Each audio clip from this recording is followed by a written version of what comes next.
What's up, everybody? Welcome back to another highly combustible reaction. We're going to be jumping into the next one on our Netherlands journey with caseykilmore.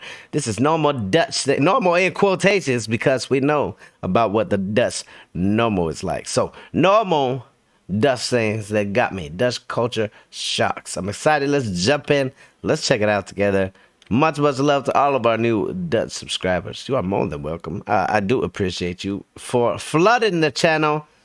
I don't know. Let's go. Let's see what kind of culture shock we could run into on our trip to the Netherlands. Because it's a crazy, crazy time and you're trying to take in so much information about the language and new jobs and new people, and then you've got all these cultural differences on top. That scared me. I thought something broke.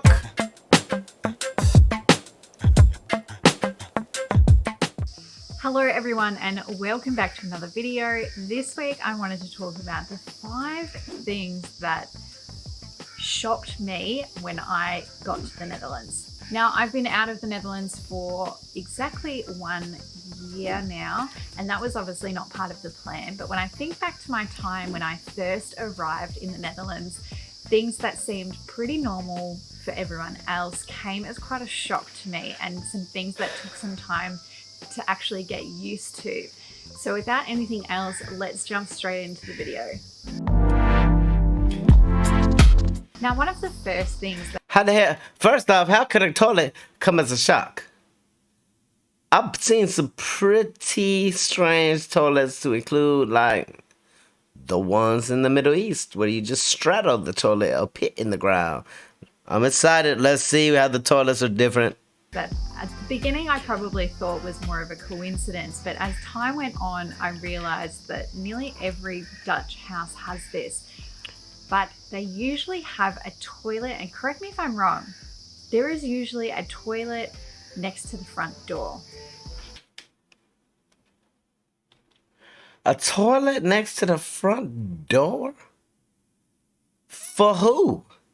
The visitors that are supposed to arrive unannounced in the first place?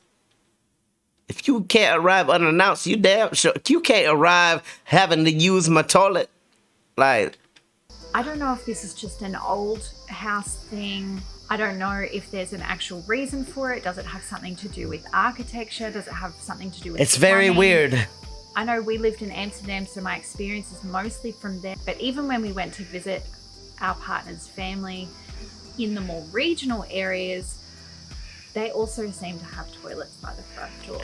Is that because sometimes when you coming home from a place or you been out running around grocery shopping, the first thing you got to do is pee? Y'all got to pee, so you run into the closest bathroom right near the front door. I got it. I feel you. Tell me why this is. Let me know in the comments. Yeah, let us all know in the comments. I love to try and make sense of it. If I think to how most Australian houses are built, there's usually bedrooms by the front door. So usually the master bedroom or perhaps a living room.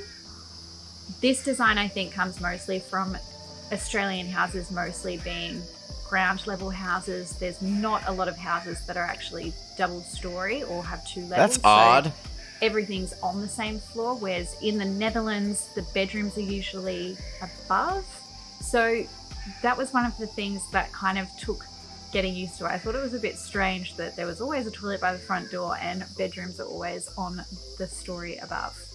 It's very weird that they don't have very many 2-level buildings to me. Like, America has a lot of housing projects that get popped up in cities and stuff, but they're mostly all cookie cutter houses. You have like 3 floor plans that you could choose from or something like that. Unless you go out and you hire someone to build your exact specified house, you're probably going to end up with just some kind of crazy cookie cutter home, the same as everybody else. Is that why the toilets by the front door? Are they cookie cutter houses? You guys can let me know down in the comments. You know, we're on a learning journey and we're learning. This next one can be a little embarrassing. Here we go. What is it? When you go to a wedding or a birthday party or some sort of celebration, everyone at that birthday party will say congratulations to you. So you go to your friend's birthday party, and when you arrive, everyone goes around a circle or the group of people and they'll say congratulations. So they don't only congratulate the birthday person, but they congratulate the whole Why would you be congratulating me? Like, congratulations, you made it to the birthday party. That's bizarre. That would throw me off. Be like, congratulations, this ain't my party. Like, that's that guy. Let's redirect the attention over there. Room and the friends and family on their friends or family's birthday as well. This obviously happens also with weddings. And I remember when we flew the very, very first time to the Netherlands to go to my partner's oldest brother's wedding. And I knew no Dutch. I knew nothing. I had never been to the country before. I had never had any contact with the Dutch language, apart from overhearing a few conversations. So my level was at like ground zero. And I got to this wedding and everyone was saying gefeliciteerd to me, and I just assumed you're introducing yourself because that's what you would do at a wedding when you don't know someone. You would say, hi, I'm whatever your name is. So when I get to this wedding, people are saying gefeliciteerd to me, and I'm responding with, hi, my name's Casey. So it's not the worst thing in the world, but I definitely wasn't responding with the normal gefeliciteerd back to answer them saying gefeliciteerd. I was reading through the comments not that long ago, and a woman had said that she had taken her son to a funeral, and he was probably 9 or 10 at the time, and kind of making that connection between, you know, groups of people and friends and family, and everyone goes around and says gefeliciteerd. He had actually begun at the funeral to a few members of people that were at the funeral. So this situation obviously was a little bit worse for them than it was for me just introducing myself at the wedding. But this was really strange, and it took me a while to get used to. And I still don't really understand the concept behind why. I don't understand the concept behind it either. You are not alone, Casey. That is very odd. Congratulate everyone and not just the person whose birthday it is. So the next point I want to bring up is probably more to do with just road safety. And when I first got to the Netherlands and I would see the buckbeats and about 5 or 6 children piled into them, no helmets, usually traveling super fast. This is like Amsterdam fast, and traffic and cars and hundreds of other bikes. And I just remember thinking, this is not safe. Like, where are the seatbelts? Where are the helmets? Where? Negative. I'm not a helmet fan either. I prefer my comfort. If I want to take my chance and risk my life doing something stupid, that's not up to you to stop me. We're not all supposed to make it through this game of life. We gotta stop pretending like everybody's supposed to survive.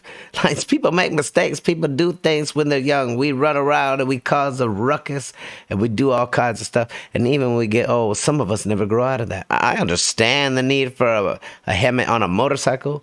You won't catch me wearing one on a bicycle either.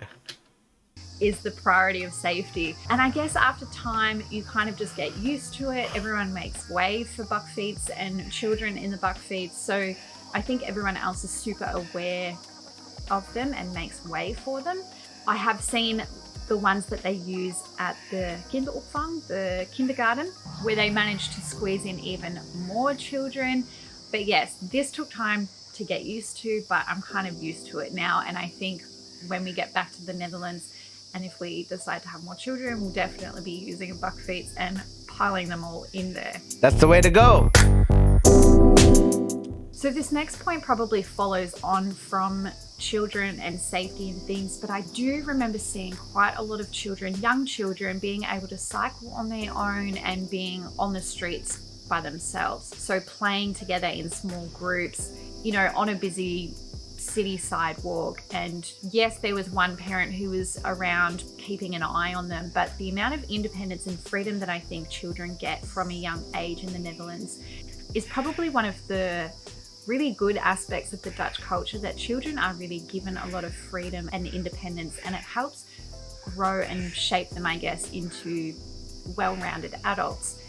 This took some time getting used to. I remember thinking at the start, where are these children's parents? Why are they playing on the street still? It's super late, it's starting to get dark, and when you've lived in the same area for a while, you start to recognize. It would be nice to be able to do this again. Honestly, America, kids can't play in the front yard.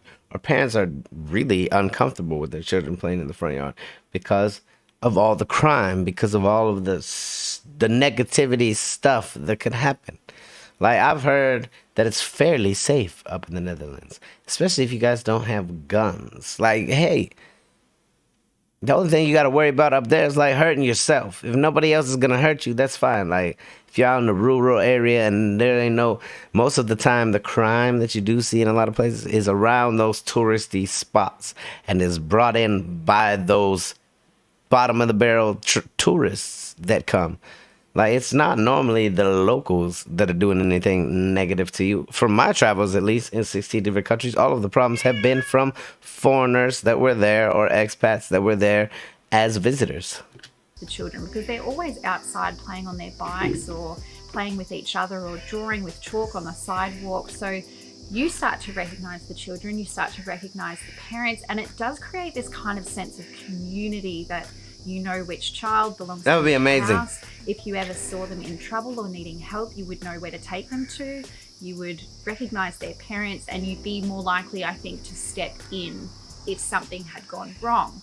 So I think this is really key and a really amazing aspect of the culture. But yeah, I think at first it was sort of like, don't play near the road. And that's, you know, just something that you grow up with in Australia because the road is full of fast and speeding cars. Not Just Bikes does an amazing video on suburbia and the Dutch culture. So I will link his video below because the whole system is really well explained and it's a fantastic video. Balance. Now the last one is about work-life balance.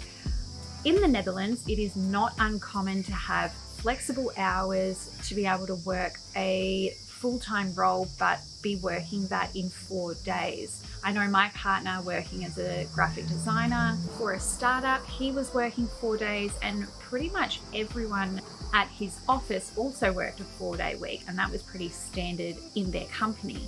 There are, however, jobs that don't allow for this, but there's a huge majority of jobs and advertisements for roles that allow part-time hours, flexible hours, that the role itself is only 3 to 4 days a week. So I really like that they have a much healthier work to life balance in the Netherlands than I would say that we do here in Australia. I think trading your time for money here in Australia, and the more productive you have to be to sort of have that value of worth within your culture, I think that can be really dangerous. I think that it would be great if Americans had more time. Not only because it would give them more time for normal life, but it would also allow them to be healthier. It would allow them to get more rest. It would allow them to get more family time with their kids. But unfortunately, when you look at America, it's running. Americans are constantly running. And some of them not even running marathons. A lot of them running sprints, getting winded and falling out. Like, that's the way that the society there works. That's why everybody is obese, because we don't have time to prepare food. By the time you go to work and get off work and the sun has come and gone and you're just ready for bed, nobody has time for anything. Americans go to work every day and work a job to go back home where they can barely afford to live. Unfortunately, for a lot of Americans, that's the way that it is. You go and work for someone else to get rich. I think the Dutch understand that happy people outside of work create happy people and productive people. Absolutely true. Hours. So I love this, and it definitely took some time to switch my mentality into, just because you're not working 5 days a week doesn't mean that you're not doing a good job or enough work. It's, you do the same amount of work in a shorter amount of time, and you have more time at home with your family and friends. So I love this concept, and it was one of those things that shocked me about the Netherlands, but I've definitely come to appreciate it and take it on board.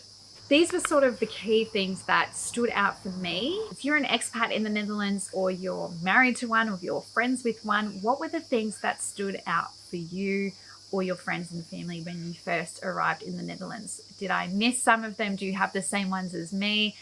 I guess I want to hear your experiences and your stories from first arriving in the Netherlands, because it's a crazy time, and you're trying to take in so much information about the language and new jobs and new people, and And then you've got all these cultural differences on top. So when it's exciting and busy time, I want to hear about it.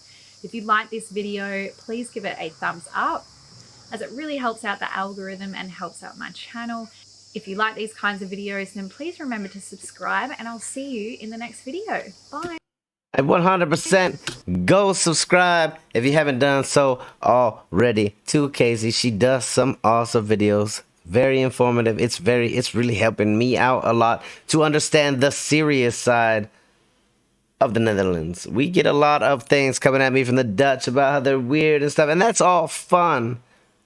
But when it comes down to the serious thing, there are some things out there that people need to know that have plans to travel or that are plans to move or anything like that. So 100% go show her some love. We're already subscribed up. I hope you do too. I'm going to drop her channel down inside the description. Hit the like button if you liked it. The dislike button if you disliked it. Check out one of my other videos up there.